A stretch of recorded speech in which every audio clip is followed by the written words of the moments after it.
ఉద్యమాల్లో సరికొత్త ట్రెండ్ వచ్చింది. భారతదేశమే దానికి వేదిక అయింది. భారతదేశంలో రైతుల పేరిట జరిగిన ఉద్యమాల సందర్భంలో వ్యవసాయం అయిపోయాక ఖాళీగా ఉన్న సందర్భంలో యాజిటేషన్ సీరియస్గా నడిచేది. మిగతా టైంలో మళ్ళీ వ్యవసాయం చేసుకునేవాళ్ళు.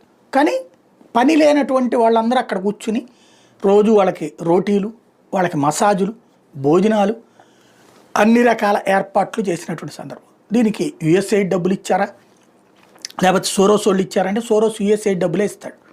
తద్వారా కథ నడిచింది ఆ రోజున. అలాగే బ్రిటన్లో ఆ మధ్యం జరిగిన యాజిటేషన్స్, రిషి సౌనక్ అధికారంలో ఉన్నంతసేపు తనని దెబ్బతీయడం కోసం జరిగిన ఉద్యమాలన్నీ కూడా వీకెండ్లో జరిగేది.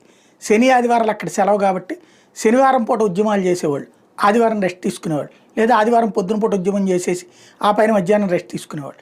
ఇట్లాగా ఒక కథ నడిచింది. ఇప్పుడు అట్లాగే అమెరికాలో వీకెండ్ యాజిటేషన్స్ బిగినాయి. మొన్న ఆదివారం జరిగినటువంటి ఉద్యమం అదే. ఏదో